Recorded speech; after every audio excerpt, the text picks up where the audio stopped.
Cái video clip tu dùng dùng tên số vài chỉ bảy phép của lệ cái mình chú kêu vào nó liền à liền comment được là high school là gì tiếp tục cái này còn lệ tu là chọn class 10 mathematics exercise 1 installment ha kan lo chok do na nga question number 1 na lo ani la question number 1 na chu hei hi ani a question number 1 na chu hi ni a loan of rupees 21,200 is to be returned in two equal annual installments. If the rate of interest is 12% per annum compounded annually, calculate the value of each installment. Let me again omzet to loan ka cheng sing ni le sang khat le zat ni ala a chu mi loan sing ni sang khat le zat ni ala ka hi installment in trúng ni rula vô rul tura ni a ti chuan cheng za ze la cheng som pahnin apung ani cheng za ze la cheng som pahnin apung a paranam ti ni a ti mi je chu kum khata cheng za kha cheng som pahnin apung ang tin apung an chu thun tu po compounded annually tin bai kum khata voi khat zel chu tura ni voi khat zel apung a calculate the value of its installment với thế rồi đó là khami arul natur installment zat kha avarul na zat tur kha eng zat nge niang te ni chu kan su dom ta ni hei question chu ni a king question la tang kianin kan thil she chu loan kha sing ni sang kha le zan ni a rate 12% ni a ti chuan two equal installment in rule tur ni a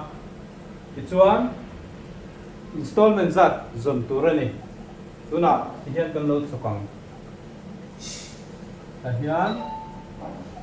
solution tianga samboro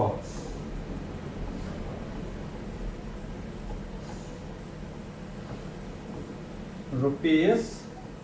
200 kan tiang ti chuan ta kianin rate of interest rate of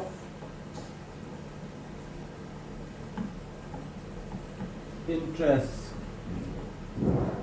12% per annum kan tiang 12% per annum khi mem je chu kum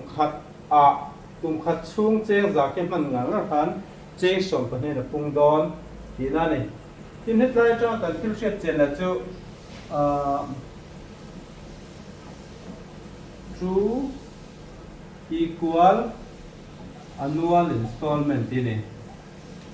annual installment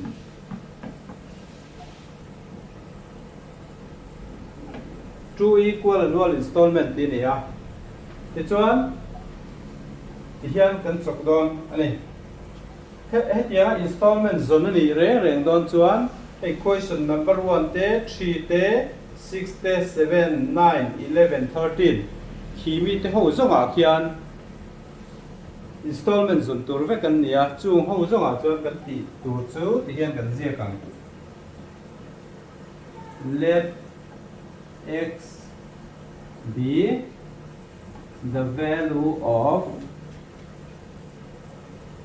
value of its installment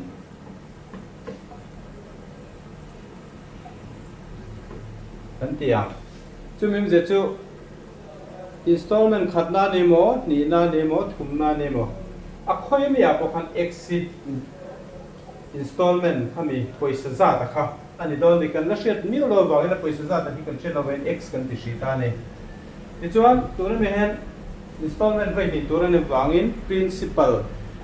aum thran ve ve nga ya p1 le p2 kan tiang vai ni chuan vai thu lo ni chuan P1, P2, P3 ti le mi tur ne ti kan zia liang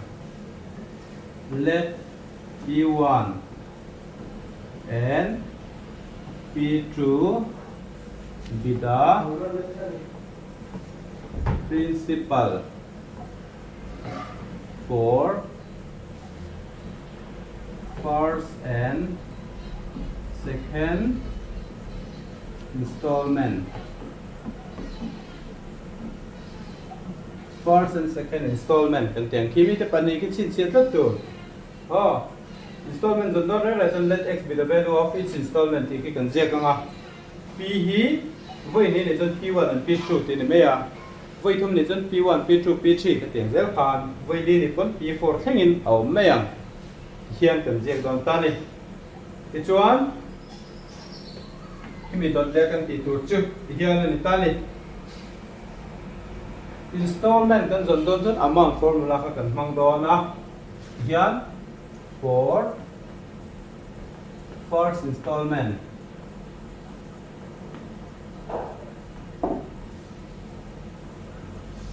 kan tianga na chuan a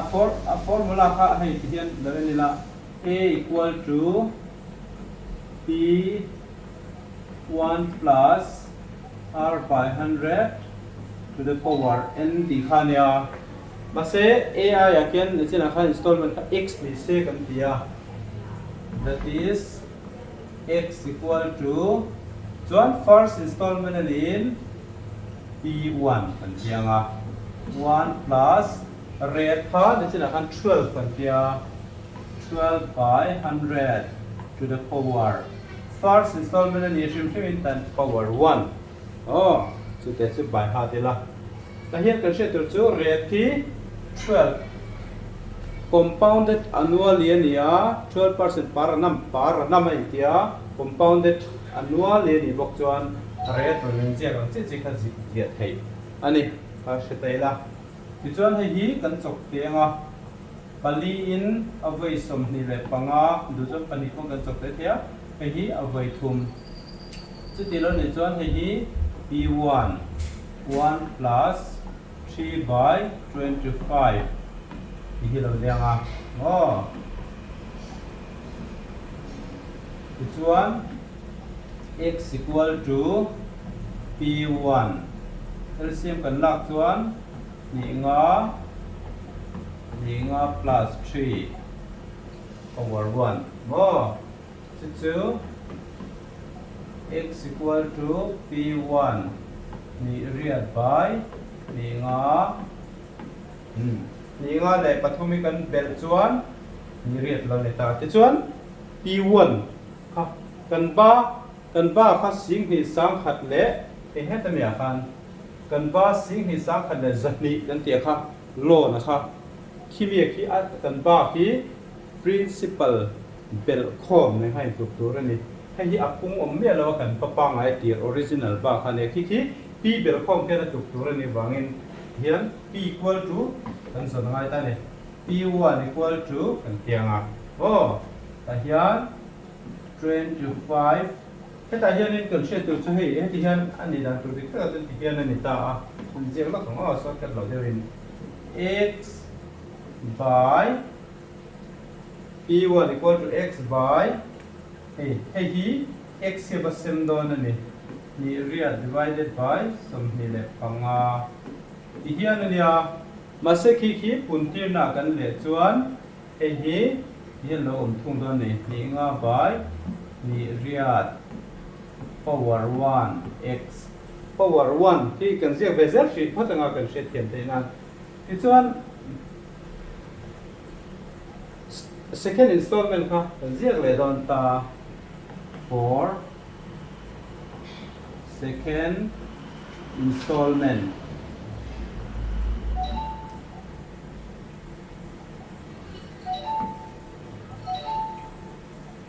tianga takianin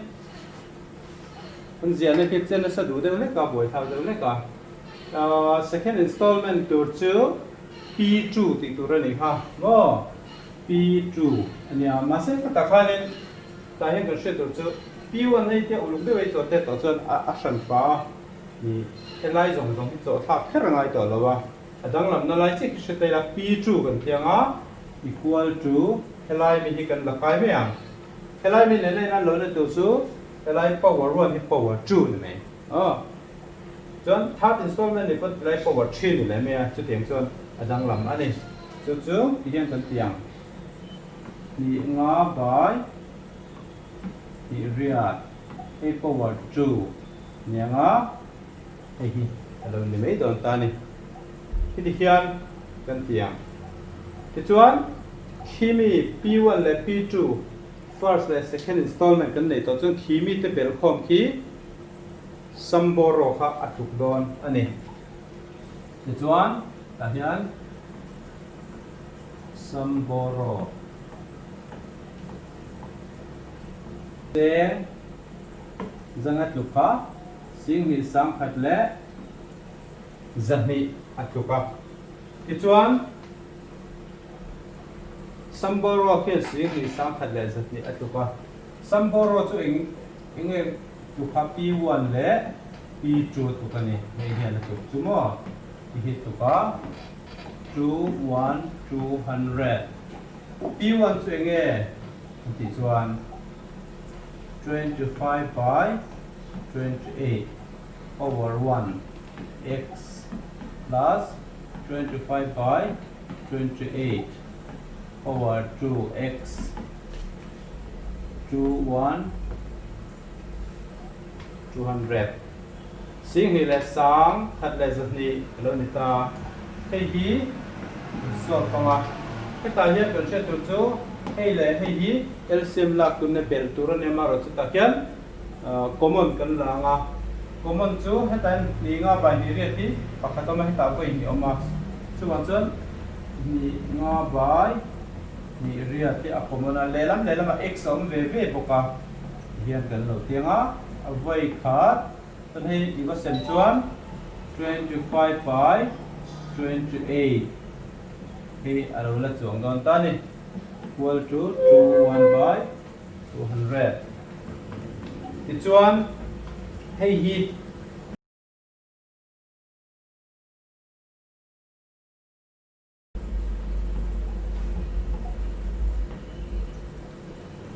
LCM kan la nga hei LCM kan la nga 28 chuan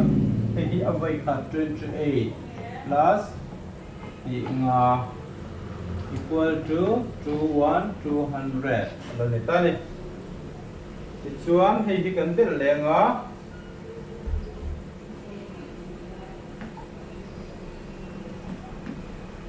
25 by 28 x ta hian en tai la ni nga le ni riat hi kan belanga ni nga le ni riat hi kan belanga ta chuan som nga le pathum lo nia ti chuan hei hi divided by 28 ania 28 to 21 200 mo ti chuan kan zon tur chu annual installment chu x ni se kan ti khan x ki kan zon tur chu ni ta ni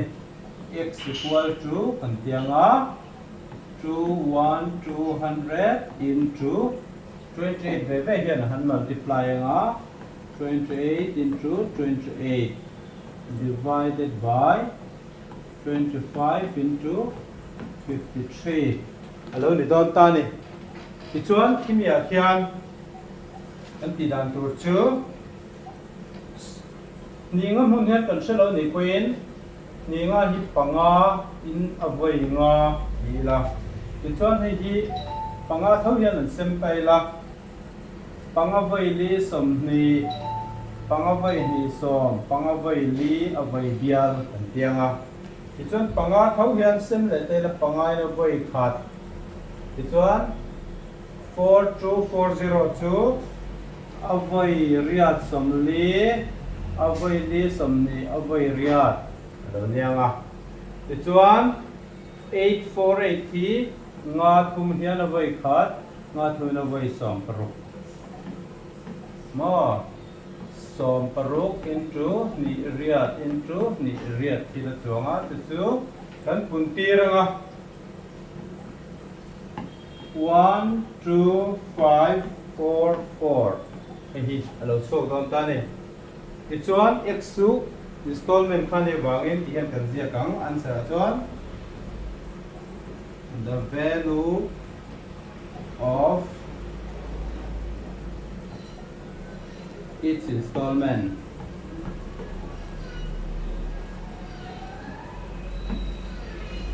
equal to rupees 12544 hian kan ti don ta ni khi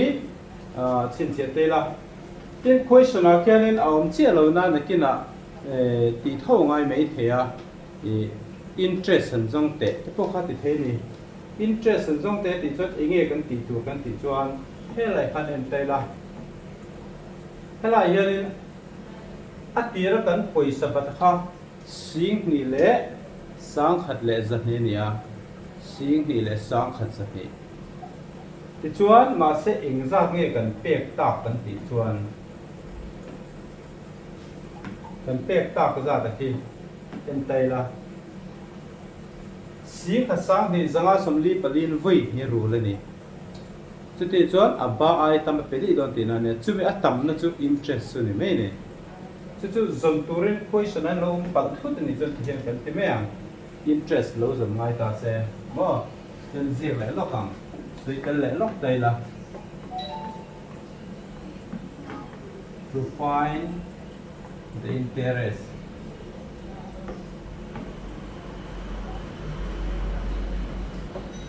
kan question a kian tel che lo na ma se na kina lo tel thut da ati dan tu tu na kan se don ni ti chuan samboro kha zel lang le la samboro rupees 200 ania mo ti chuan poisa kan pek zong zong za ta kha kan zel le don ni poisa kan pek zong zong za chu sing kha sang ni za som li pali na voi ni ani total amount paid ti tai la ma total amount paid total amount paid under installment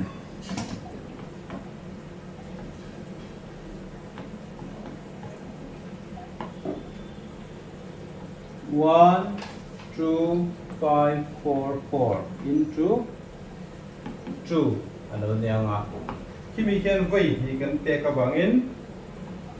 kuntirela 25088 ano ni to ni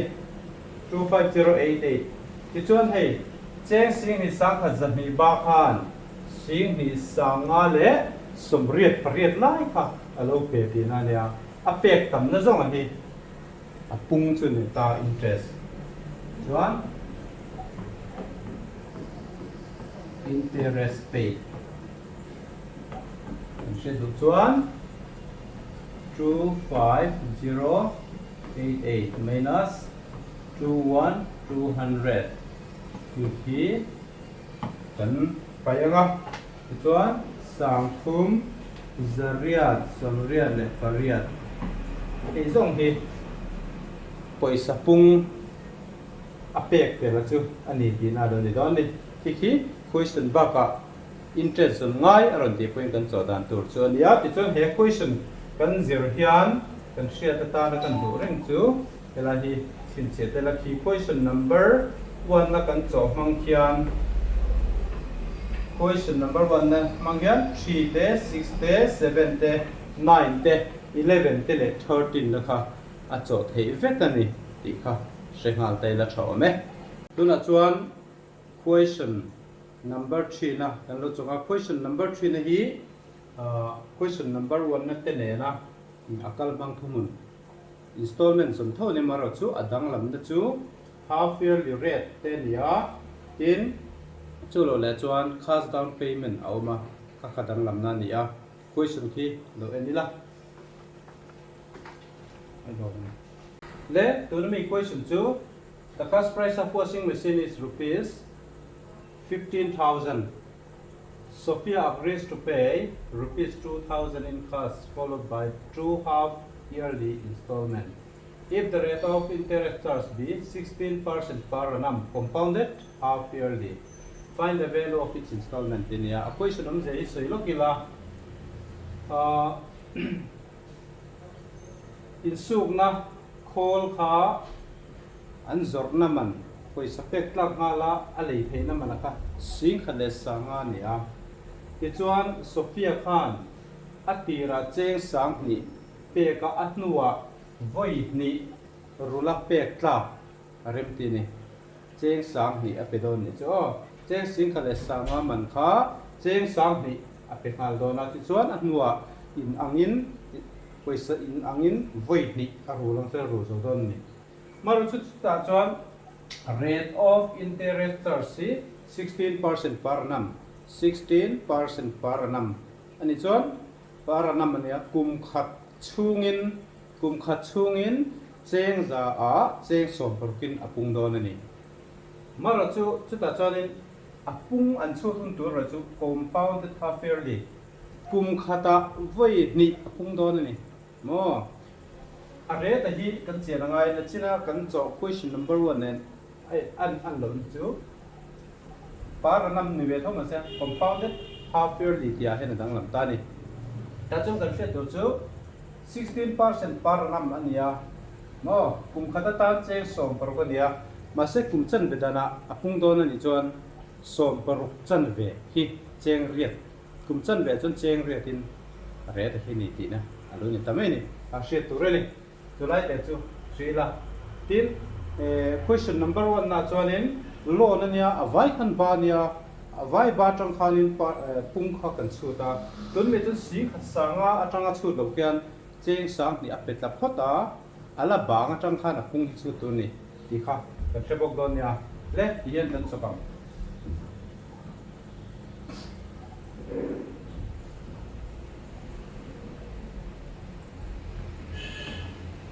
cost price of washing machine lihatlah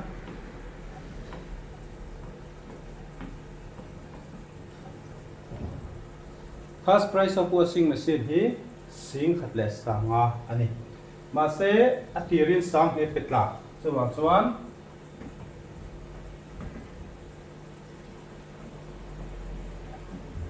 cost down payment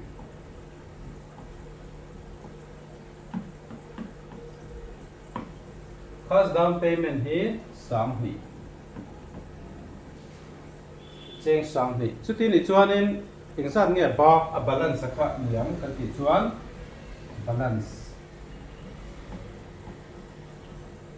balance tu chu sing khatle sama tang khian minus sang hi kan painga zang na chuang sing khatle sang thum la chuang ni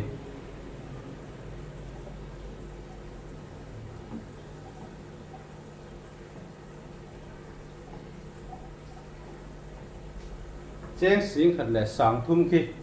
khi ta tang khian a pung po kha chu tur ani ti hi shatai la chuan cheng sing khat sanga sang he peloka ti chuan sing khatle sang thum hi ba balance how many ti chuan ta hianin rate chu rate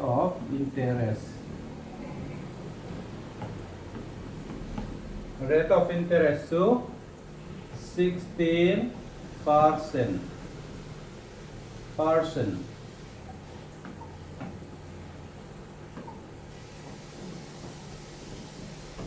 par annum iki kan je kherang kum khata ani kum khata rate ani 16% per annum ania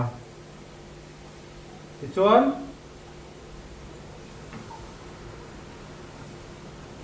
kan zon tur kha installment ani bangin ti hian je tur kan ti kha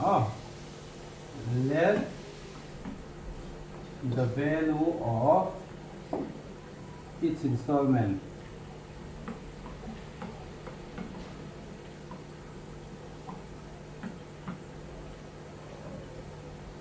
let the value of each installment be x and lo ti leta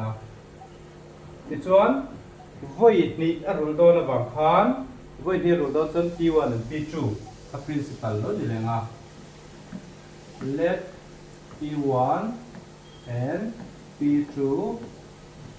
be the principal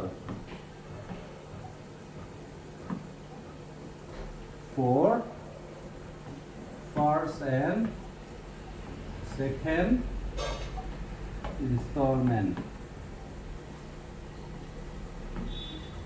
lo ni don ta ni ti chuan khi kan je zo to chuan helai hian in kan hriat tu chu kan je kha lo loi la thaw me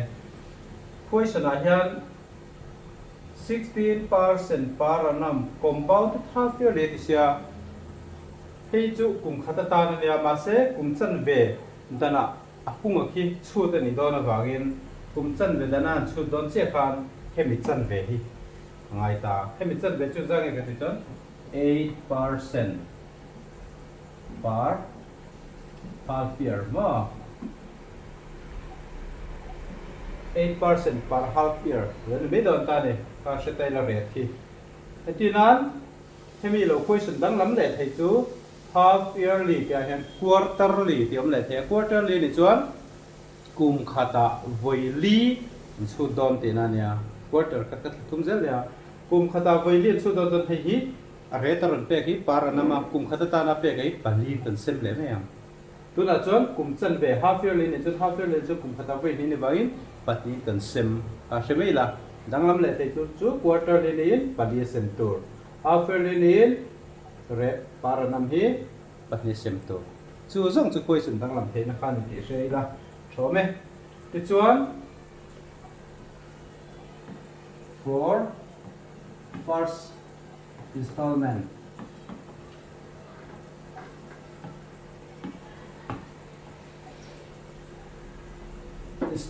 first installment ta chuan formula ka kan sei tong khan amount formula ka a equal to b1 plus r by 100 to the power n t kha ni kha kimi ang hian ti hian kan ti don ta ni ai hian amount installment kha a x kan tia te hian x equal to alo ni mi don ni chuan first installment ni chuan p1 no 1 chu 1 ani me a rate kha half yearly a pung tu ni bang khan 16% per nam chu 8 alo ni ta 8 this one first installment reference to la hit 1 oh hian kan tia this one hei chu kan chok te don ta ne palin chok te thai la palin avai ni palin avai som hi le panga chuan hei chu p1 1 plus 2 by 25 alo nianga ti chuan hei hi LCM kan lak chuan LCM khan ni nga nia ti chuan 25 plus 2 ti chuan p1 hei hi 27 by 25 hei hi x ina thu ka kha ani ta ne mo or in ta ne ti chuan ta hianin p hi p1 equal to again ni ti chuan p1 equal to hei hian x se vasem do na mo ti chuan hian ka lang 25 by 27 power 1x lanta so na ma kan to khan second installment a chon hran pa chong bang loi ni kan je le me a for second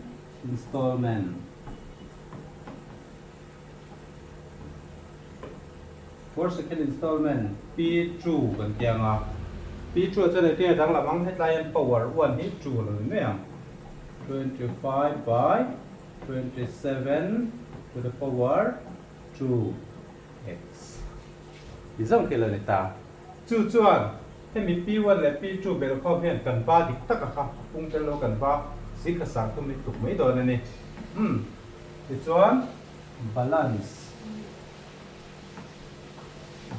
equal to si khat le sang thum hi ya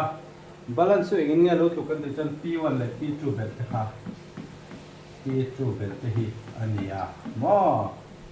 ti chuan p1 le p2 te chu nge ani ti chuan hei heta hi 25 by 27 power 1 le power 2 te kha ni me a 25 by 27 to the power 1x plus 25 by 27 to the power 2x equal to 1 3 thì hiểu là mình ta đi em ít ta hen LCM common kan la nga common kan lak chuan 25 by 27 x ông về về có hay là mà lệ plus hay là hay là về về vài hay hiền dan xem chuan avoid khát anh nhá hay là mà chuan x hay là mấy ông to ni nga vài history ông to power chu han pakhat an om don ni nga vai ni sari mo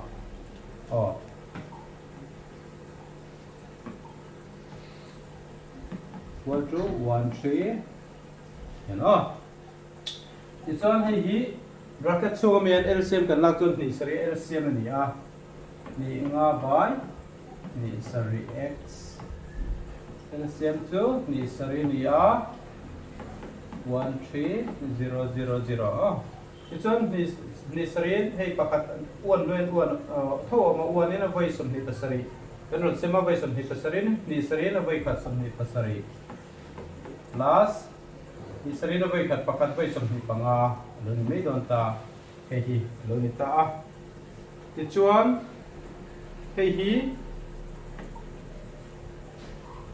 ni nga vai ni sari x bracket chung mi hi kan en chuan ni sari le ni nga hi bel tur ani ni sari le ni nga hi kan bel chuan som nga le pahni ani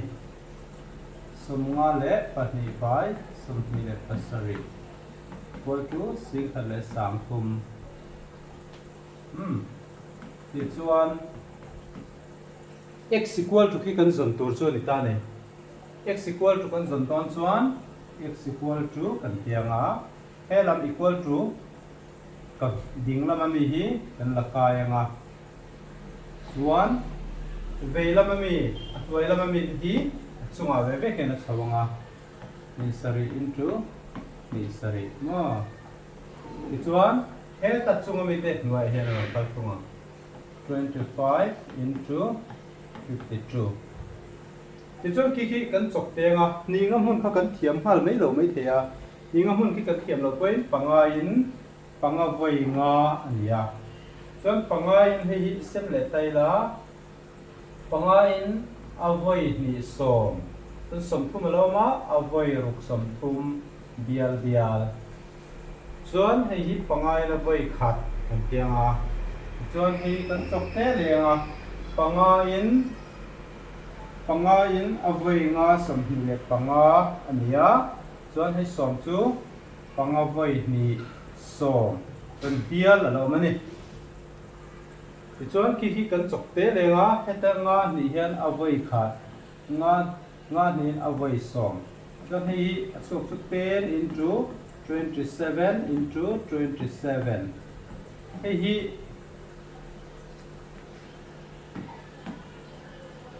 heta so kan je 10 into 27 into 27 hi 27 square hi kan pun tiu chan zasari le sumni le pakua ania chu kan pun tiu pun tiu le zasari sumni le pakua into 10 chu sang sari zani le sumkua lo ni ta chuan x chu tinge ni kan ti chuan x chu installment za ta kha ni mo chuan answer chu the value of each installment